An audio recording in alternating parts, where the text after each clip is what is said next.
the reason why it matters, how much you care about and when you care about marketing, if you're bootstrapped or VC backed, is a matter of where your money comes from, which maybe sounds a little bit oversimplified. But it got me thinking, well, if you're bootstrapped, the only source of money that you have is revenue from customers. How do you get revenue from customers? Marketing and sales. If you're VC backed, where do you get your money? Actually, a lot of them don't get any money from their customers until they're in this kind of hyper growth stage. A lot of them will take on even millions of dollars before they even have a ready product in market or that's really had like product market fit. And so it kind of creates this like completely opposite life cycle for marketing, where bootstrap startups care a ton about marketing and sales until they reach a certain milestone. And then it kind of tapers off. And then VC-backed startups don't care about marketing at all until the product reaches a certain threshold. And then that's all they care about. And I have this little graph here to kind of illustrate. If you're just listening, you'll have to go to the YouTube version or find it on social media. But this kind of explains, this is ChatGPT's best explanation for this little graph here. And I just had a movie. You can see it basically like, okay, if you're bootstrapped and you're really early stage, you care about marketing a lot.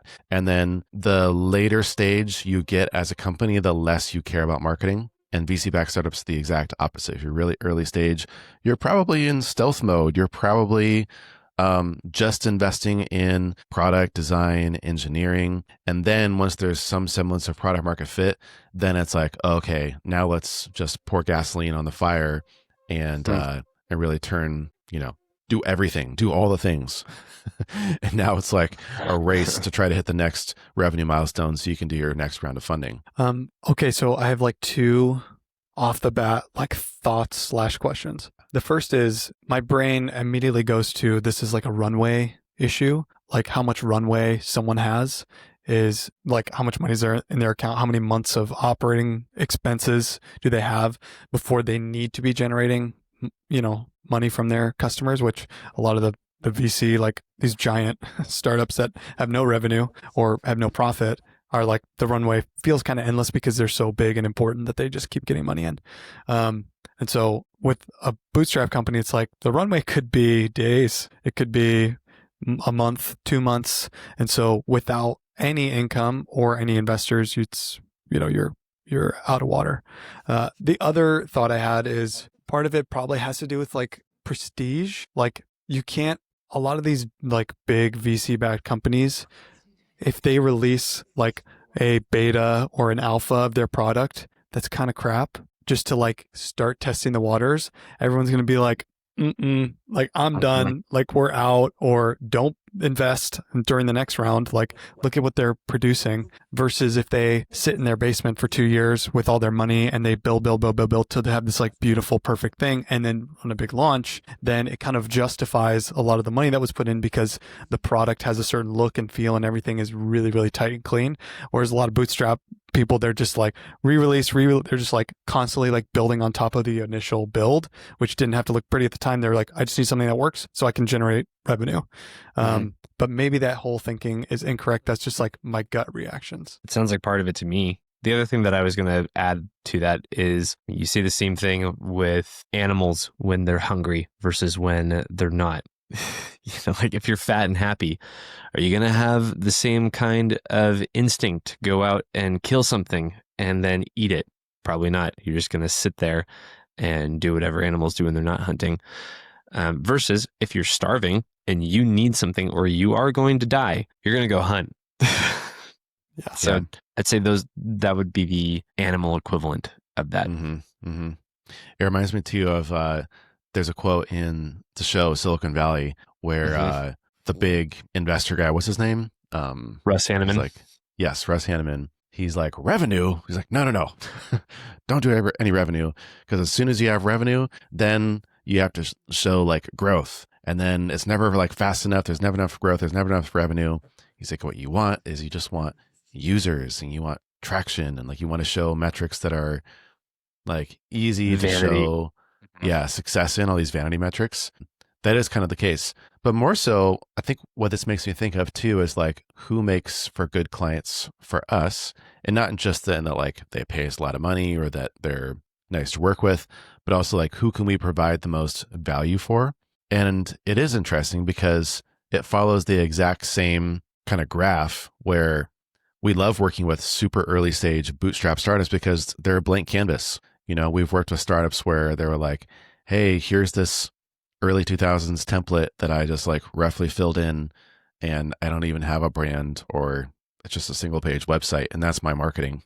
We're like, cool, we'll help you do all the things. But also for VC-backed startups, they're usually like, hey, we've got more ideas than we can handle. We need someone to come in and like execute on all these things. Budget is not a problem. And you're like a true extension of our team where we're just throwing stuff over the fence to you. And we love you for it because our team can't handle it.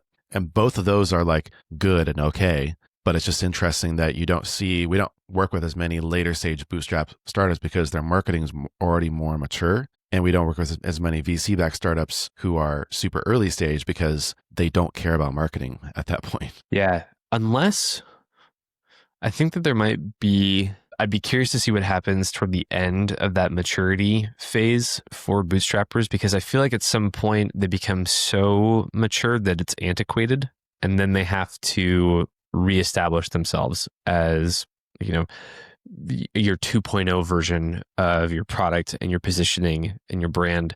We've had quite a few who are doing 7 figures in ARR and have done so for a while, but then come to us for overhaul and almost like a reinvention. Yeah. And then I think so what probably happens is, again, they get hungry where they realize, we are falling. We're so mature now that we're falling behind and becoming a laggard. So we got to step it up again. Okay, there on the graph you shared, Corey, with the most common clientele that we work with being early bootstrap and late VC backed. Both of those are on the higher end of the intensity scale, right? So in both cases, they're high intensity in marketing and sales at that point. Earlier, I think it was Monday, you guys had a call with a discovery call with a prospective client. I wasn't there. I listened to it, and I had the thought today about like the essence of marketing being like innovation and constantly iterating. Like that's what marketing is. It's innovating on an idea and trying to gain customers. Is there such a thing as like maintenance marketing? Because that, in my mind, when someone goes down on that intensity scale, it becomes like maintenance marketing. Like, oh yeah, we send this newsletter every month, and okay, we have these same ads that always run on like clockwork, and this one always goes live for the holidays, and like, is there maintenance marketing, or is it really like it's always iterating and A/B test and innovating? Mm-hmm. Mm-hmm. I'm glad you asked that, because I think that's kind of actually the crux of the problem for bootstrappers in particular. And something I wanted to bring up is that only bootstrapped or lightly funded startups can get away with doing maintenance marketing, right? If you're VC backed and or you raise a lot of money, you want to be hyper growth, you want to be a unicorn one day, maintenance is not a word in your vocabulary.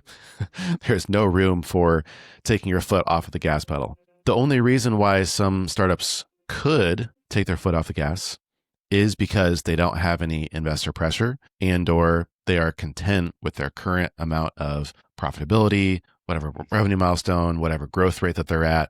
They think this is good, this is okay for me. So that is sort of a privilege that they can afford. I also don't think that there's anything wrong with that. But what I will say is that a mistake I think that a lot of bootstrappers make is that they completely take their foot off the gas pedal at a certain point, and then they plateau, and then they panic and wonder why they're plateauing and then even starting to decline in their revenue or in their growth rate because they haven't invested in marketing nearly at all, or not as much as they should for the last year or 2 years, or I've seen even as long as 5 years if they've really kind of started out early. I had a question in here like, why is it that a lot of bootstrap startups who are doing $200,000 in annual recurring revenue spend the same amount on marketing as some bootstrap startups who are doing $2 million in ARR?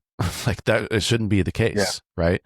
Now, if you see VC-backed startups, you're always trying to be aggressive, spend more, grow faster. And so in that case, I actually think it's very admirable, because you're sort of always pushing for more, wanting to be more aggressive because you can't afford to take your foot off the gas pedal and plateau. Mm-hmm. Yeah. Hmm.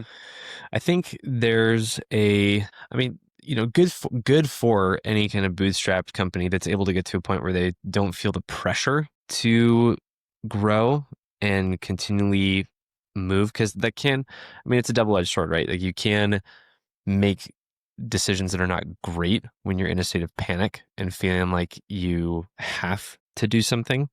There's this tennis quote. I forget who said it, and I don't even play tennis, but anyway, it's something like, at the beginning, you're not taking shots to win, you're taking shots to not lose, versus as soon as you hit a certain level, then you start taking shots to win and trying to experiment a little bit. You can be a little bit more cavalier with, in this case, your resources, what you choose to spend them on, and try things without the worry that if this goes wrong, it's going to kill you. And I think that they just avoid that play state altogether, of experimentation and trying to do things simply for the joy of learning something new and gaining a potential opportunity. Mm-hmm.